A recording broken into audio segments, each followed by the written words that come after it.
আসসালামু আলাইকুম প্রিয় দর্শক, অন্য মঞ্চ অনুষ্ঠানে আপনাদেরকে স্বাগত জানাচ্ছি। আসসালামু আলাইকুম। হাসনাত আব্দুল্লাহ, তাকে নিয়ে বহু আলোচনা করেছি, বহু কিছু বলেছি। আমার বিশ্লেষণ, আমি তাকে কোন চোখে দেখি সেগুলো আপনাদেরকে জানিয়েছি।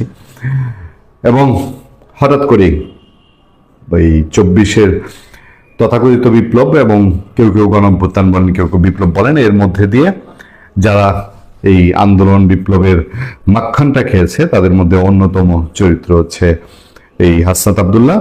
এবং এখন এমপি বনে গেছে ফাঁকা ফিল্ডে, ফাঁকা মাঠে এমপি বনে গেছে। এবং ফাঁকা ফিল্ড বলতে এই অর্থে যে বিএনপি আওয়ামী লীগ বাংলাদেশের যেই দুই প্রধান রাজনৈতিক দল, তাদের কোনো প্রার্থী ছিল না। প্রার্থী না থাকার ফলে সে ফাঁকা মাঠে গোল দিয়েছে। আর এর আগের যদি আমলনামা বলেন, 24-এর 5 আগস্টের পর থেকে তার আমলনামা টানলে পরে বাংলাদেশে মব দখলদারিত্ব, ইউনূস সরকারের অবৈধ অপশাসনের অন্যতম ভাগিদার এই হাসনাত আব্দুল্লাহ ক্ষমতায় না থেকেও ক্ষমতার চূড়ান্ত স্বাদ গ্রহণ করা এই লোকটা। তার 19 সেকেন্ডের একটা ভিডিওটা নিয়ে সে দুঃখ প্রকাশ করেছে। সে দুঃখ প্রকাশের খবরটা বাংলাদেশের সব পত্রিকায় দেখছি, ম্যাক্সিমাম পত্রিকায় হাসনাত আব্দুল্লাহ ভিডিওর জন্য দুঃখ প্রকাশ করেছে। আমরা ভিডিওটা একদিন আগেই আমরা পেয়েছি এবং রেখে দিয়েছি। ভিডিওটা কি, এইটা নিয়ে কেউ মুখ খোলে না, এটা নিয়ে কেউ বলে না। এবং এই ভিডিওটা এমন একটা ভিডিও, যে ভিডিওটা একটা সুস্থ মস্তিষ্কের মানুষ তার সন্তান হোক, সন্তান তুল্য কাউকে এই ট্রেনিং দিচ্ছে। এরা যে ছোট থেকে, এই যে বলে না, এই জেনারেশন একটা বেয়াদব জেনারেশন, এবং এই জেএনজি জেনারেশন, 5 আগস্ট পরবর্তী জেনারেশনটা একটা আচ্ছা বেয়াদব দল। এই বেয়াদবরা বেয়াদবটাকেই ফ্যাশন যোগ্যতা মনে করে। তারা তাদের পরবর্তী জেনারেশনকে আরো কত রুক্ষ হিসেবে গড়ে তুলতে চায়, এই শিশুকে তারা সেটা শেখানো শুরু করেছে। আপনারা প্রথমে ভিডিওটা একটু নজর, একজন পিতা তার সন্তানকে এগুলো শিখাচ্ছে, যে শিশুর এখনো পৃথিবীর রং বোঝার বয়স হয়নি, রূপ বোঝার বয়স হয়নি, ফুল চেনার বয়স হয়নি, তাকে হিংসাত্মক বক্তব্য শেখাচ্ছে। পৃথিবীর উন্নত বিশ্বে যদি হতো, এই গার্জিয়ানকে ধরে নিয়ে মানসিক স্বাস্থ্য হাসপাতালে রাখা হতো, অথবা আইনের আওতায় আনা হতো। কদিন আগে আপনাদের মনে আছে, এক বিউটি কুইন আপা, কি যেন, কি ফর্সা আপা না, এই নামে কি সোশ্যাল মিডিয়ায় খুব নাকি বিখ্যাত, আমি দেখিনি, কিন্তু ওই মহিলাকে তার শিশুকে ব্যবহার করে সোশ্যাল মিডিয়ায় জোর করে খাওয়াতো, এই ভিডিও দিয়ে পয়সা কামানোর অভিযোগে পরে আইনজীবী মামলা করেন। সেই মামলায় মহিলাকে গ্রেফতারও করা হয়। মানে একটা শিশুকে কিভাবে ডেভেলপ করতে হবে, একটা শিশুকে কিভাবে নার্সিং করতে হবে, এগুলো কিছু নিয়ম কানুন মেথড আছে। হাসনাত আব্দুল্লাহ বোধহয় এরা যেই মানসিকতার, যে মেন্টালিটির, এগুলোর ধারে কাছে যায় না। খবর এখন যেটা আছে, সে খবরটা হলো সম্প্রতি সামাজিক যোগাযোগ মাধ্যমে ভাইরাল হওয়া একটি ভিডিওতে, ওই আমরা যে ভিডিওটা দেখাচ্ছি, বিএনপির এক জ্যেষ্ঠ নেতাকে নিয়ে আপত্তিকর মন্তব্য। ওই জ্যেষ্ঠ নেতার নামটা, মির্জা আব্বাসের নামটা পত্রপত্রিকায় লেখা না, ম্যাক্সিমাম পত্রপত্রিকা এটাকে আড়াল করে গেছে। মির্জা আব্বাসের নাম যে সে তার শিশুকে ট্রেনিং দিচ্ছে হাসনাত, এবং একটি শিশুর উপস্থিতির ঘটনায় গভীর দুঃখ প্রকাশ করেছেন কুমিল্লা 4 আসনের নবনির্বাচিত সংসদ সদস্য, এনসিবির মুখ্য সংগঠক হাসনাত আব্দুল্লাহ। এটা হলো জাস্ট সমালোচনার মুখে দুঃখ প্রকাশ করা, কারণ হাস্যোজ্জ্বল মুখে একটা বাচ্চাকে সে মির্জা আব্বাস চাঁদাবাজ এই ট্রেনিং দিচ্ছে। হতেও পারে রাজনীতির মাঠে হাসনাত আব্দুল্লাহ 100 বার মির্জা আব্বাসকে সমালোচনা করুক, চাঁদাবাজ বললে বলুক, ডকুমেন্ট দিয়ে বলুক, ডকুমেন্ট ছাড়া বলুক, বা আমরা অনেক সময়ই বলি, ইলেকশনের আগে আমি বলেছি, মির্জা আব্বাস সম্পর্কে ঢাকার মানুষ বলেন, দেশের মানুষ বলেন, বা খিলগাঁও শাহজাহানপুরের মানুষ বলেন, কারণ যে খুব উচ্চ পর্যায়ের মূল্যায়ন ধারণা তা বোধ হয় না। কিন্তু আপনি যখন একটা শিশুকে ট্রেনিং দিবেন, তখন এটা কতটা আপত্তিকর। বৃহস্পতিবার রাত 9:11 দিকে নিজের ভেরিফাইড ফেসবুক পেজে দেয়া এক বিবৃতিতে তিনি এই ঘটনার জন্য নিঃশর্ত ক্ষমা চান, এবং সেটার মধ্যে একটা চালাকি করেছে, একটা সাংঘাতিক চালাকি করেছে। আমি সেই চালাকিটা আপনাদের একটু জানাতে চাই। চালাকিটা খুব ইন্টারেস্টিং একটা চালাকি করেছে। চালাকির জায়গাটায় যাচ্ছি। একই সঙ্গে ভিডিওটি বর্তমান সময়ের নয় এবং নির্বাচনকারী সময়ের বলে তিনি জানান। ফেসবুকে দেওয়া পোস্টে হাসনাত আব্দুল্লাহ লিখেছেন, সম্প্রতি একটি ভিডিও ছড়িয়ে পড়েছে যেখানে বিএনপির একজন সিনিয়র নেতাকে নিয়ে আমাকে আপত্তিকর মন্তব্য করতে দেখা যায়। ভিডিওটিতে একটি শিশুকেও কথা বলতে শোনা যায়, যা বিষয়টিকে আরো সংবেদনশীল করে তুলেছে। ভিডিওটি আসলে সম্প্রতি ধারণ করা নয়। চালাকিটা হচ্ছে এই জায়গায়, মানে এক্সকিউজগুলো কোথায় তুলেছে। এটি জাতীয় সংসদ নির্বাচনের প্রচারণার সময় একটি ঘনিষ্ঠ মহলের ক্লোজ গ্রুপের জন্য করা হয়েছিল। কোনোভাবে সেই গোপন গ্রুপ থেকে ভিডিওটি ফাঁস হয়ে গতকাল যমন সম্মুখে আসে। তবে ক্লোজ গ্রুপে করেছে, সেই ক্লোজ গ্রুপে করা যায় যে শিশুকে এগুলো শেখানো। নিজের ভুল স্বীকার করে নবনির্বাচিত সংসদ সদস্য পোস্টে আরো বলেন, ভিডিওটির জন্য আমি নিঃশর্ত আন্তরিকভাবে দুঃখ প্রকাশ করছি। এই কাজটি করা কোনোভাবে উচিত হয়নি। রাজনৈতিক মত পার্থক্য থাকলেও প্রতিপক্ষের নেতাদের নিয়ে এ ধরনের মন্তব্য ব্যক্তিগত বা দলীয় শিষ্টাচারের পরিপন্থী। বিশেষ করে শিশুদের সামনে এ ধরনের নেতিবাচক রাজনৈতিক চর্চা যে ভুল ছিল তা তিনি অকপটে স্বীকার করে নিয়েছেন। মাইন্ডসেটে তাই এই ভিডিওটা ফ্ল্যাশ হয়ে, তার ক্লোজ গ্রুপ হোক আর ওপেন গ্রুপ হোক, ফ্ল্যাশ হয়ে তাদের মানসিকতায় কি ঘুরে এবং আবার অনুকূল পরিবেশ পেলে ইউনূস আমল হইলে সে সরি বলতো কিনা, যদি মির্জা আব্বাসের টুটি চেপে ধরতে হতো না, সে অনুকূল পরিবেশ থাকতো, তাহলে আজকে সরি বলতো কিনা এ ব্যাপারে আমার যথেষ্ট সন্দেহ আছে।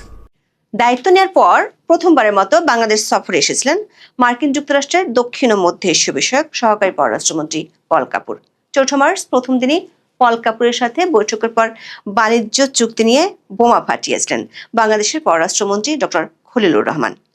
খলিলুর রহমানের মন্তব্যে জামাত ইসলামী এতটাই ক্ষেপেছে যে পররাষ্ট্রমন্ত্রীকে বাংলার নতুন মির্জাফর আখ্যা দিয়েছেন। যদিও 5 মার্চ পল কাপুরের সাথে বৈঠকে জামাত ইসলামী বাণিজ্য চুক্তির বিরোধিতা করে কিছুই বলেননি। বৃহস্পতিবার বিএনপি ও জামাত ইসলামীর সাথে বৈঠক করেছেন মার্কিন সহকারী পররাষ্ট্রমন্ত্রী। জাতীয় নাগরিক পার্টি বা এনসিপির সাথে বৈঠক করার কথা থাকলেও বুধবার রাতে আকস্মিকভাবে তা বাতিল করার কথা জানানো হয় মার্কিন দূতাবাস থেকে। প্রশ্ন হলো, বাংলাদেশে আসা কোনো বিদেশি প্রতিনিধির সাথে সেট করা বৈঠক বাতিল করার ঘটনা খুবই বিরল। সেটি করে মার্কিন প্রশাসন এনসিপিকে কি বার্তা দিতে চাইলো? তার চেয়েও গুরুত্বপূর্ণ প্রশ্ন, বিএনপি ও জামাতের সাথে আলাদা আলাদা বৈঠক করে কি বার্তা পল কাপুর দিয়েছেন? সূত্রগুলো বলছে, মার্কিন সহকারী পররাষ্ট্রমন্ত্রী পল কাপুর বাংলাদেশের সরকারি ও বিরোধী দলকে 3টি বিশেষ বার্তা দিয়ে গেলেন। জানা গেছে, কার্যক্রম নিষিদ্ধ থাকা আওয়ামী লীগের প্রতিনিধিদের সাথে অনলাইনে বৈঠক হয়েছে। কূটনীতির ভাষায় যাকে বলা হচ্ছে আন্ডার টেবিল বৈঠক। 3রা মার্চ দিল্লি হয়ে ঢাকা আসেন দক্ষিণ ও মধ্য এশিয়া বিষয়ক মার্কিন সহকারী পররাষ্ট্রমন্ত্রী পল কাপুর। 4 মার্চ বিএনপি সরকারের বেশ কয়েকজন মন্ত্রীর সাথে একের পর এক বৈঠক করেন। সেসব বৈঠকে মূলত বাণিজ্য ইস্যুটি বেশি করে উঠে এসেছিল। 5 মার্চ পল কাপুর বৈঠক করেছেন রাজনৈতিক দলগুলোর সাথে। বৃহস্পতিবার সকাল 9টায় ঢাকায় মার্কিন রাষ্ট্রদূতের বাসভবনে প্রথমে বৈঠক হয় জামাত ইসলামীর সাথে। জামাত ইসলামীর সংবাদ বিজ্ঞপ্তিতে বলা হয়েছে, পল কাপুরের সঙ্গে সৌজন্য বৈঠকটি অত্যন্ত আন্তরিক পরিবেশে হয়েছে।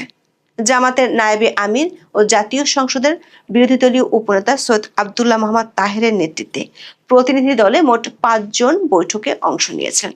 অন্যদিকে স্থায়ী কমিটির সদস্য ডক্টর আব্দুল মঈন খানের নেতৃত্বে বিএনপিরও 5 নেতা বৈঠকে অংশ নিয়েছেন।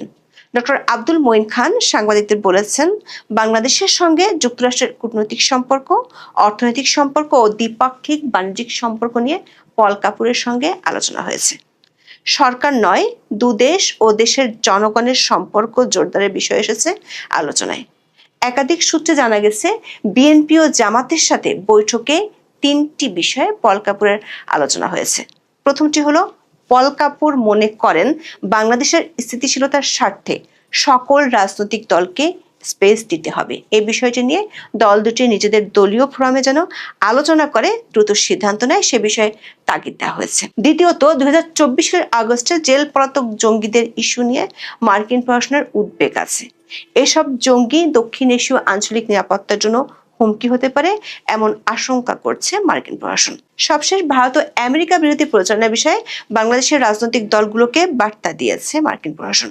বিশেষ করে ইরানের উপর হামলার ইস্যুতে মার্কিন বিরোধী প্রচারণা যেন বাংলাদেশে না হয় সে বিষয়ে বিএনপি ও জামাত ইসলামীর সহযোগিতা চাওয়া হয়েছে। বিএনপি ও জামাত ইসলামীর সাথে বাংলাদেশের অভ্যন্তরীণ রাজনীতি, রাজনৈতিক স্থিতিশীলতা এবং ভারত ইস্যু নিয়ে কথা বলেছেন পল কাপুর। মার্কিন সহকারী পররাষ্ট্রমন্ত্রী এই 2 দলের নেতাদের বলেছেন, যুক্তরাষ্ট্রের সাথে বাণিজ্য চুক্তি এবং সম্ভাব্য 2টি প্রতিরক্ষা চুক্তি, জেসুমিয়া এবং আকসার বিষয়ে জামাত ইসলামী ও বিএনপির শীর্ষ নেতাদের সাথে নির্বাচনের আগে যুক্তরাষ্ট্রের প্রতিনিধিদের আলোচনা হয়েছিল। পল কাপুরের সাথে বৈঠকে অংশ নেওয়া জামাত ও বিএনপি নেতারাও বলছেন, বৃহস্পতিবারের বৈঠকে বাণিজ্য ইস্যুটি নিয়ে আলোচনা হয়েছে। দৈনিক প্রথম আলোর খবরে বলা হয়েছে, অন্তর্বর্তী সরকার আমলে যুক্তরাষ্ট্রের সঙ্গে সম্পাদিত বাণিজ্য চুক্তি পর্যালোচনা করে দেখবে বাংলাদেশ জামাত ইসলামী। দলটি ওই চুক্তির ইতিবাচক বিষয়গুলো মেনে নেবে, বাকিগুলো বাদ দেবে। পল কাপুরের সাথে বৈঠক শেষে সৈয়দ আব্দুল্লাহ মোহাম্মদ তাহের সাংবাদিকদের একথা বলেছেন। জামাত ইসলামের নায়েবে আমির সৈয়দ আব্দুল্লাহ মোহাম্মদ তাহের জানান, পল কাপুরের সঙ্গে বেশ কিছু বিষয়ে আলোচনা হয়েছে। অন্তর্বর্তী সরকারের সঙ্গে হওয়া মার্কিন চুক্তি নিয়ে আলোচনা হয়েছে জানিয়ে জামাতের এই নেতা বলেন, জামাত চুক্তি পর্যালোচনা করবে, ইতিবাচক বিষয়গুলো গ্রহণ করবে, বাকিগুলো বর্জন করা হবে। দর্শক, একদিন আগে পররাষ্ট্রমন্ত্রী ডক্টর খলিলুর রহমান বলেছিলেন, বাণিজ্য চুক্তিটি দুই বড় দল বিএনপি ও জামাত প্রধানের সম্মতিতে হয়েছিল। যদি পররাষ্ট্রমন্ত্রীর এই কথা সত্যি হয়, তাহলে চুক্তিতে কোন কোন বিষয়ে থাকবে এবং কিভাবে থাকবে সেটি জামাত ইসলামী আগে থেকেই জানতো। তাহলে এখন কেন বলছে জামাত চুক্তি পর্যালোচনা করবে? আর জামাত ইসলামী তো সরকারে নেই, তাহলে তারা কিভাবে পর্যালোচনা করবে? অন্যদিকে পল কাপুরের সাথে বৈঠক শেষে বিএনপির স্থায়ী কমিটির সদস্য আব্দুল মঈন খান সাংবাদিকদের বলেছেন, বাংলাদেশে কি ঘটছে, আমাদের নীতি এবং আমাদের ভবিষ্যৎ কর্মপন্থা কি সেটি বোঝার জন্যই তারা এখানে এসেছেন। তিনটি ক্ষেত্রে আলোচনার কথা মঈন খান জানিয়েছেন। সেই তিনটি বিষয় হলো অর্থনীতি, কূটনৈতিক এবং বাণিজ্য। গত বুধবার যে পররাষ্ট্রমন্ত্রী খলিলুর রহমান বলেছিলেন, বিএনপি ও জামাত ইসলামের সম্মতিতে অন্তর্বর্তী সরকার যুক্তরাষ্ট্রের সঙ্গে পারস্পরিক বাণিজ্য চুক্তিতে সই করেছে, এ বিষয়ে মঈন খানকে প্রশ্ন করেছিলেন সাংবাদিকরা। যদিও মঈন খান বিষয়টি নিয়ে কোনো জবাব দেননি, বলেছেন সরকার হয়তো আপনাদের সেসব বিস্তারিত তথ্য জানিয়েছে। বৈঠকের একাধিক সূত্র বলছে, বাংলাদেশের অভ্যন্তরীণ রাজনীতির বিষয়ে দুই দলের সাথে আলোচনা করেছেন পল কাপুর। জামাত নেতা সৈয়দ আব্দুল্লাহ মোহাম্মদ তাহের সাংবাদিকদের বলেছেন, সংসদে সরকার দলীয় ও বিরোধী দলীয় দলের অংশগ্রহণ নিয়ে জানতে চেয়েছেন পল কাপুর। এ বিষয়ে জামাত বলছে, সংসদে দলটি গতিশীল ভূমিকা রাখতে চায়, জনগণের স্বার্থ রক্ষা হয় এমন বিষয়ে জামাত সংসদে কথা বলবে। এছাড়া ইতিবাচক সব বিষয়ে সরকারকে সহায়তা করবে। বিরোধী দল বা জামাত ইসলামের পক্ষ থেকে ডেপুটি স্পিকার দেওয়া হবে কিনা এ বিষয়ে আলোচনা হয়েছে। জামাত বিষয়টিকে ইতিবাচক বলেছে। অন্যদিকে বিএনপি নেতা মঈন খান বলেছেন, বর্তমান সরকার গণতান্ত্রিক পদ্ধতিতে বিশ্বাস করে। মানুষের কথা বলার স্বাধীনতা, মত প্রকাশের স্বাধীনতা, অর্থনৈতিক স্বাধীনতা, যে বিষয়গুলো যুক্তরাষ্ট্রের নীতি, সেই নীতির পারস্পরিক সম্পর্কগুলো নিয়ে আলোচনা হয়েছে। দর্শক, এই আলোচনায় যুক্তরাষ্ট্রের পক্ষ থেকে বলা হয়েছে, বাংলাদেশের রাজনৈতিক স্থিতিশীলতার জন্য সব দলকে রাজনীতির মাঠে স্পেস দেওয়া জরুরি। আওয়ামী লীগের নিষেধাজ্ঞা তুলে দেওয়ার বিষয়টি নিয়ে দল দুটির নেতাদের সাথে আলোচনা করেছেন। এছাড়া জাতীয় পার্টির ইস্যু নিয়েও আলোচনা হয়েছে। যুক্তরাষ্ট্রের পক্ষ থেকে বলা হয়েছে, সব দলগুলোকে সুযোগ না দিলে রাজনৈতিক সহিংসতা বেড়ে যেতে পারে, যেটি বাংলাদেশে যুক্তরাষ্ট্রের বিনিয়োগকেও প্রভাবিত করতে পারে। বিএনপি নেতাদের সাথে বৈঠকে নির্বাচনের পর কয়েকটি জেলায় আওয়ামী লীগের কার্যালয় খোলার বিষয়টিও উঠে এসেছে, কিন্তু সেখানে বিএনপি ও এনসিপির পক্ষ থেকে কয়েকটি জায়গায় হামলার বিষয়টি নিয়ে যুক্তরাষ্ট্রের পক্ষ থেকে অসন্তুষ্টির কথা জানানো হয়েছে। দুটি দলের সাথে বৈঠকে সাম্প্রতিক সময় ইরানের হামলার প্রেক্ষিতে বাংলাদেশে মার্কিন বিরোধী প্রচারণার বিষয়টি নিয়েও আলোচনা হয়েছে। এরই মধ্যে কয়েকদিন আগে মার্কিন রাষ্ট্রদূত ব্রেন্ট ক্রিস্টেনসন স্বরাষ্ট্রমন্ত্রী সালাউদ্দিন আহমেদের সাথে দেখা করে দূতাবাসের নিরাপত্তা বাড়ানোর কথাও বলেছিলেন। জামাত ও বিএনপির নেতাদের কাছ থেকে পল কাপুর বাংলাদেশে 2024 সালের 5 আগস্টের পর থেকে জঙ্গিবাদ ইস্যুটি নিয়ে জানতে চেয়েছেন। বিশেষ করে ওই বছরের 5 আগস্টের পর যুক্তরাষ্ট্রের স্টেট ডিপার্টমেন্টের তালিকাভুক্ত কয়েকজন জঙ্গি যে জেল থেকে পালিয়েছিল এবং তারা যে এখনো ধরাছোঁয়ার বাইরে রয়ে গেছে সেটি নিয়ে উদ্বেগ জানিয়েছেন পল কাপুর। এছাড়া দক্ষিণ এশীয় আঞ্চলিক স্থিতিশীলতার জন্য ভারত বিরোধী প্রচারণা না করা এবং ভারতের সাথে ভালো সম্পর্ক গড়া নিয়ে আলোচনা হয়। দুপুরের পর রাজধানীর তেজগাঁয়ে প্রধানমন্ত্রীর কার্যালয়ে পল কাপুর বৈঠক করেন প্রধানমন্ত্রী তারেক রহমানের পররাষ্ট্র বিষয়ক উপদেষ্টা হুমায়ুন কবিরের সঙ্গে। বিএনপির সংবাদ বিজ্ঞপ্তিতে বলা হয়েছে, বাংলাদেশ ও যুক্তরাষ্ট্রের সম্পর্ককে আরও বহুমাত্রিক করার ও সম্প্রসারণের প্রত্যাশা এবং সম্ভাবনা নিয়ে আলোচনা হয়েছে। তবে বিস্ময়কর হলেও সত্যি, আকস্মিকভাবে জাতীয় নাগরিক পার্টি বা এনসিপির সাথে পূর্ব নির্ধারিত বৈঠক বাতিল করেছেন পল কাপুর। 5 মার্চ সকাল 10টায় এই বৈঠক হওয়ার কথা ছিল। 4 মার্চ রাতে এনসিপির দপ্তর সেল থেকে পাঠানো এক বার্তায় বলা হয়, এনসিপি নেতাদের সঙ্গে যুক্তরাষ্ট্রের দক্ষিণ ও মধ্য এশিয়া বিষয়ক সহকারী পররাষ্ট্রমন্ত্রী এস পল কাপুরের নির্ধারিত বৈঠকটি বাতিল করা হয়েছে। তবে বৈঠক বাতিলের কোনো অফিসিয়াল কারণ জানায়নি সংগঠনটি। জানা গেছে, আনুষ্ঠানিকভাবে বিএনপি ও জামাতের সাথে বৈঠক করেছে। সরকারি ও বিরোধী দল হিসেবে জাতীয় সংসদে এনসিপির প্রতিনিধি আছে, সাথে ইসলামী আরো 2টি দলের আছে। বিএনপি জোটেরও কয়েকটি দলের প্রতিনিধিত্ব জাতীয় সংসদে আছে। মার্কিন দূতাবাস সূত্রে জানা গেছে, শেষ মুহূর্তে এনসিপির সাথে বৈঠকটি বাতিল করা হয়েছে। দূতাবাস মনে করে, বাণিজ্য চুক্তি বাস্তবায়ন করতে হলে এবং সম্ভাব্য 2টি প্রতিরক্ষা চুক্তি সম্পন্ন করতে হলে বাংলাদেশের রাজনৈতিক স্থিতিশীলতা ফিরিয়ে আনতে হবে। সেক্ষেত্রে কোনো বিশেষ দলকে তারা আর গুরুত্ব দিতে চায় না। বিশেষ করে যেসব দলের বিরুদ্ধে অন্তর্বর্তী সরকার আমলে মব সন্ত্রাসের অভিযোগ আছে, তাদেরকে মার্কিন প্রশাসন থেকে একটি বার্তা এরই মধ্যে পৌঁছে দেওয়া হয়েছে। এনসিপির সাথে বৈঠক বাতিল করা হলেও কার্যক্রম নিষিদ্ধ থাকা আওয়ামী লীগের সাথে অনলাইনে একটি বৈঠক হয়েছে বলে মার্কিন দূতাবাস এবং আওয়ামী লীগ সূত্রে নিশ্চিত হওয়া গেছে। বৈঠকে আওয়ামী লীগের পক্ষ থেকে দলটির কার্যক্রমের উপর নিষেধাজ্ঞা তুলে দেওয়া, অধ্যাপক ইউনূসের আমলে গ্রেপ্তার হওয়াদের জামিনের বিষয়টি তুলে ধরা হয়। তবে এই বৈঠকটি নিয়ে কোনো পক্ষই আনুষ্ঠানিক কোনো মন্তব্য করতে রাজি হননি। দর্শক, পল কাপুর দায়িত্ব নেওয়ার পর এটি তার দক্ষিণ এশিয়াতে প্রথম সফর। বাংলাদেশে আসার আগে তিনি দিল্লি সফর করেছেন। আবার যুক্তরাষ্ট্রের সবশেষ ইন্দো প্যাসিফিক নীতিতে ভারত সবচেয়ে বড় সহযোগী। পল কাপুরের প্রথম মার্কিন প্রশাসনের গুরুত্বপূর্ণ ব্যক্তি, যিনি বাংলাদেশে নতুন সরকার আসার পর সফর করলেন। বিশ্লেষকরা মনে করছেন, যুক্তরাষ্ট্রের দক্ষিণ এশীয় নীতি ও বাংলাদেশের জন্য পল কাপুরের সফর বেশ গুরুত্বপূর্ণ। আবার কূটনৈতিক বার্তাগুলোর মধ্যে বেশিরভাগই অদৃশ্য থাকে, যা জনসমক্ষে বলা হয় না। সেক্ষেত্রে শিগগিরই সামনের দিনগুলোতে ভারত এবং আওয়ামী লীগ ইস্যুতে বর্তমান সরকার এবং বাংলাদেশের রাজনৈতিক দলগুলোর আচরণের মধ্য দিয়ে পল কাপুরের এই সফরের এজেন্ডাগুলো দৃশ্যমান হয়ে উঠবে। জামাত ইসলামীর কেন্দ্রীয় অফিসে আনুষ্ঠানিকভাবে সংবাদ সম্মেলনের মধ্য থেকে নায়েবে আমির ডাক্তার সৈয়দ আব্দুল্লাহ মোহাম্মদ তাহের বলেছেন, ইউনূস সরকারের ভিতরে 2জন মীর জাফর ছিল, অর্থাৎ বিশ্বাসঘাতক ছিল। একজন সৈয়দ রেজওয়ানা হাসান, অপরজন বর্তমান পররাষ্ট্রমন্ত্রী খলিলুর রহমান। তারা লন্ডনে ষড়যন্ত্র করে এবং দেশ ও বিদেশের সঙ্গে ষড়যন্ত্র করে জামাত ইসলামীর প্রতি নির্দয় আচরণ করেছে। জামাতের বিজয়কে তারা কেড়ে নিয়েছে, এই জাতীয় গুরুতর অভিযোগ তুলেছেন এবং রেজওয়ানাকে রাজসাক্ষী করার জন্য তিনি বক্তব্য রেখেছেন, তাদেরকে আইনের আওতায় এনে জিজ্ঞাসাবাদ করতে, অর্থাৎ ভাবটা যেন তাদেরকে গ্রেপ্তার করে জিজ্ঞাসাবাদ করার কথা বলেছেন। কিছুদিন পূর্বে বিএনপির 2 নেতা বলেছিলেন যে আদৌ জামাত কোনো সিট পায়নি। ডাক্তার শফিকুর রহমান এবং নাহিদ দুজনই নির্বাচিত হননি, অন্যদেরকে বলি দিয়ে তাদের নির্বাচিত দেখানো হয়েছে। আর এক নেতৃত্ব বললেনই জামাত এবং তার যে 80টা সিট পেয়েছে এটা তারা পায়নি, তাদেরকে দয়া করে দেয়া হয়েছে। বিএনপির নেতারা বলছেন তাদের প্রতি অবিচার করা হচ্ছে, নির্বাচনে তাদেরকে জোর করে হারিয়ে দেওয়া হয়েছে। কয়েকজনে বলছেন, জামাত বলছেন বিশ্বাসঘাতকতা করে তাদের বিজয় ছিনিয়ে নেওয়া হয়েছে। একসময় তো সবাই বলতো ইউনূস সরকারের ভেতরে সর্বত্রই জামাতের লোকজন। এখন জামাত কি বলছে? এ কি কথা শুনি মন্থরার মুখে। তাহলে নির্বাচনের অবস্থাটা কি দাঁড়ালো?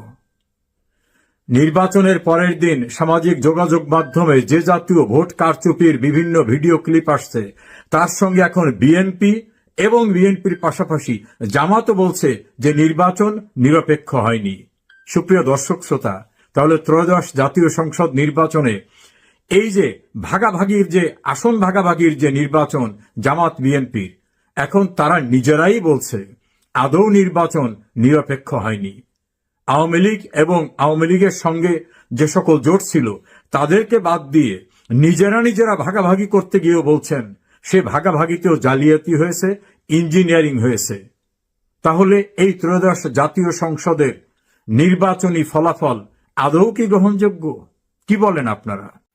একটি ভয়ঙ্কর তথ্য এবং খবর যেটা আমাদের সবারই জানা দরকার। মার্কিন যুক্তরাষ্ট্রের সঙ্গে ইউনূস সরকারের যে নন ডিসক্লোজার এগ্রিমেন্ট হয়েছিল, অর্থাৎ যে চুক্তির কথা বাইরে ফাঁস করা যাবে না, সেই চুক্তির অভ্যন্তরে কি ছিল এটা নিয়ে যখন বেশ আলাপ আলোচনা শুরু হলো, তখন সেই সময়ের চুক্তি সম্পাদনের সবচেয়ে গুরুত্বপূর্ণ মধ্যস্থতাকারী ইউনূস সরকারের নিরাপত্তা উপদেষ্টা খলিলুর রহমান ওরফে রজার রহমান হাটে হাড়ি